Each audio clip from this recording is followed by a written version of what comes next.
सो 2013 का पहला multiple choice question, the direction of induced current is given bye.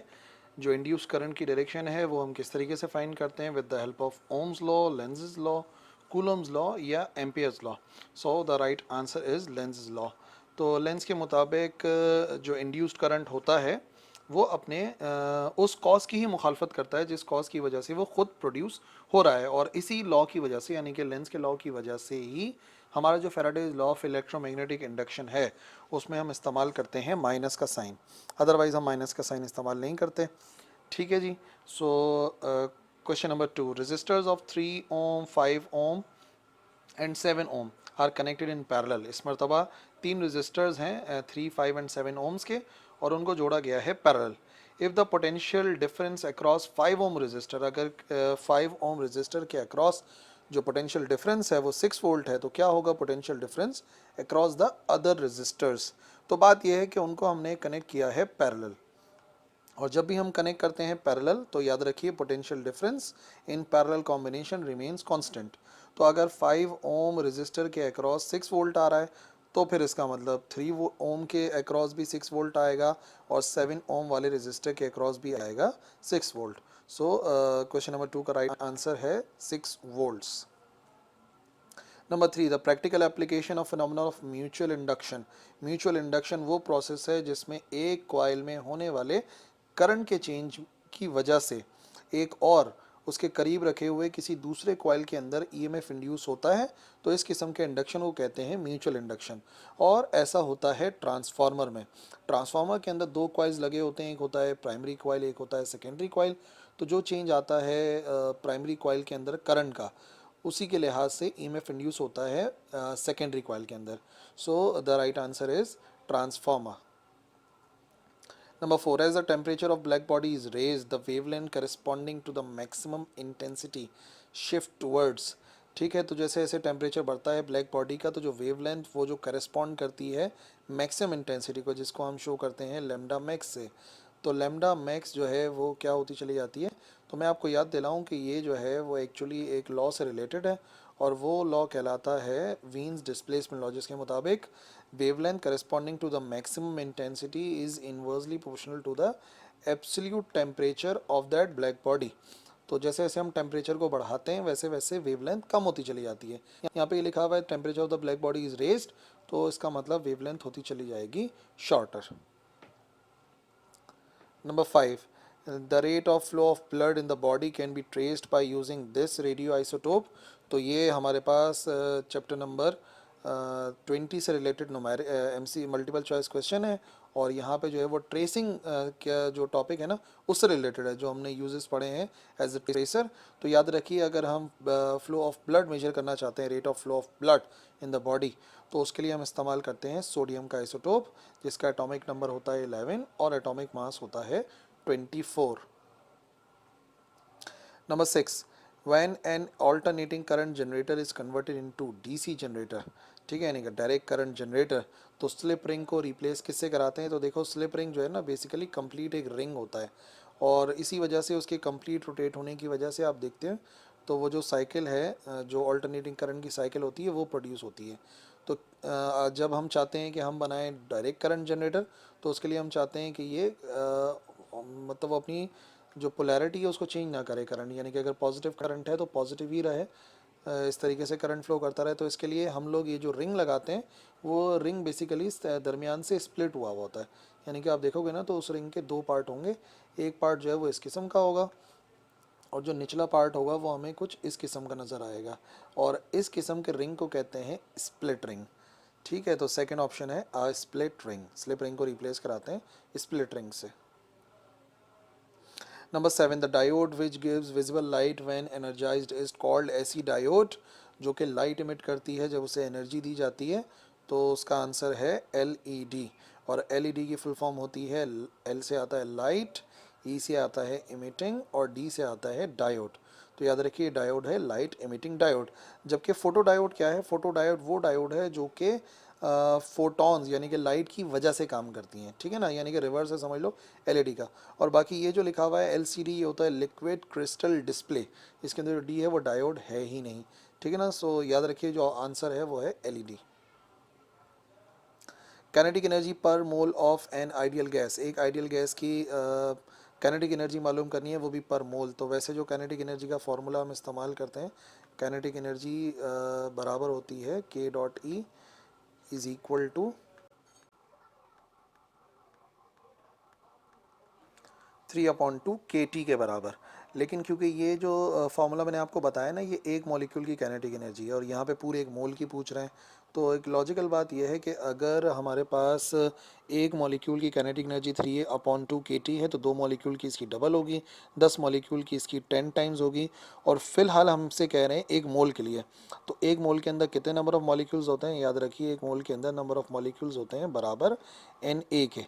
Na यानी कि Avogadro's constant 6.023 10 raise to the power 23। और यहाँ पे जो कांस्टेंट है ना K और Na, तो ये जो K और Na है ये खुद बराबर होता है कांस्टेंट के, और वो होता है जनरल गैस कांस्टेंट। सो याद रखिए जहाँ पे लिखा हुआ था Boltzmann constant into Avogadro's constant यानी कि Na, तो इन दोनों को रिप्लेस कराया जा सकता है R से। तो अगर हम इसको इन दोनों को रिप्लेस कराएंगे R से तो हमारे पास वैल्यू क्या बनेगी, हमारे पास वैल्यू बनेगी 3/2 और K और Na की जगह पर आ जाएगा R, और अपने आप जो T लिखा हुआ है वो तो एज इट इज़ आ जाएगा। इस वजह से जो राइट आंसर है वो है 3/2 RT।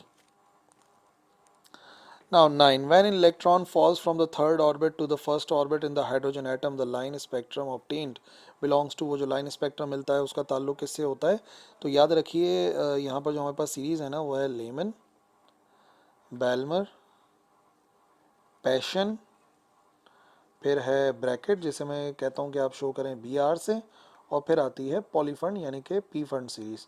तो Lyman, Balmer, Paschen, Brackett, Pfund, ठीक है। यानी कि अगर इस सीरीज़ को याद रख लो तो पता होगा कि NF की बात होती है, हमेशा याद रखिए जो फाइनल ऑर्बिट है वही डिसाइड होता है। तो ये होगा 1 2 3 4 and 5।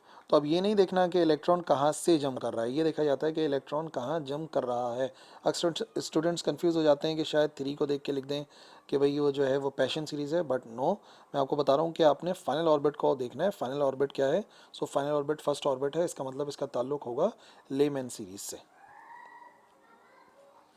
Number 10, a wire of cross section area is cut into, एक क्रॉस सेक्शन एरिया है और उसकी जो रेजिस्टिविटी है, the resistivity of each segment will be, ठीक है, कोई भी वायर था उसको हमने कट करा 3 इक्वल सेगमेंट्स में, तो क्या फ़र्क पड़ेगा उसकी रेजिस्टिविटी पे।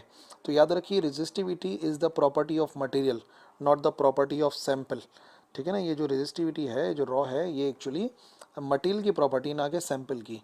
तो भाई अगर मिसाल के तौर पे हमारे पास 1 मीटर लंबा वायर है, उसके मैं 3 हिस्से कर दूं, तो मैं उसकी लेंथ कम कर रहा हूँ बट मैं उसके मटेरियल को थोड़ी चेंज कर रहा हूँ। तो याद रखिए कि हर एक क्रॉस सेक्शन की जो रॉ की वैल्यू होगी वो होगी same as the whole wire के बराबर। अच्छा जी, 11 है, this was the first experimental verification of Einstein's mass energy relation. जो एनर्जी और मास रिलेशन था E=mc², आइंस्टाइन का, उसकी फर्स्ट एक्सपेरिमेंटल वेरिफिकेशन किसने की थी, तो वो प्रोसेस कहलाता है प्रोटॉन्स इंड्यूस्ड रिएक्शन। वो रिएक्शन जो कि प्रोटॉन इंड्यूस करता है, यही वो प्रोसेस हैं जो कि पहली मर्तबा जिसने साबित करा कि मास को एनर्जी में कन्वर्ट किया जा सकता है। Number 12, meter bridge is use to measure. याद रखिए मीटर ब्रिज बेसिकली एक सर्किट के बेसिस पर काम करता है और वो सर्किट है व्हीटस्टोन ब्रिज। और व्हीटस्टोन ब्रिज हो या मीटर ब्रिज हो, इसका काम होता है to measure resistance in the circuit. हम इसकी मदद से रेजिस्टेंस मालूम करते हैं सर्किट की। Number 13, the sum of all energies of molecules in a substance. तमाम की तमाम एनर्जीज का अगर सम किया जाए मॉलिक्यूल्स की तो वो कहलाती है हीट एनर्जी, ठीक है। Heat is the sum of all energy of molecules, और अगर वही एवरेज होता तो वो क्या बन जाता, वो बन जाता टेम्परेचर, बट दिस टाइम क्योंकि सम लिखा हुआ है तो आंसर होगा heat energy. 14, the number of electrons in 1 coulomb is, ठीक है, नंबर ऑफ इलेक्ट्रॉन्स बताने एक कूलम में, तो हमारे पास एक कॉमन सा फॉर्मूला है, Q बराबर होता है Ne के। Q है चार्ज और N है नंबर ऑफ इलेक्ट्रॉन और E कांस्टेंट है 1.6 10⁻⁻19। सो हमें N मालूम करना है और बात हो रही है 1 कूलम की, तो फॉर्मूला बनेगा Q/E के बराबर।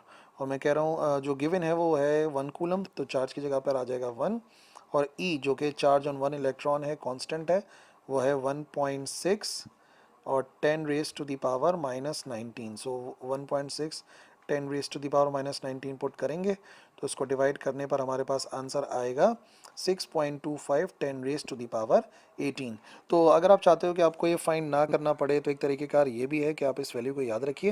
ये वाला मल्टीपल चॉइस क्वेश्चन ही बहुत कॉमन है, जाहिर सी बात है कांस्टेंट वैल्यू है, ई कांस्टेंट है और 1 कूलम देंगे तो आप इजीली फाइंड कर लेंगे कि आंसर है 6.25 10 रेज टू द पावर 18।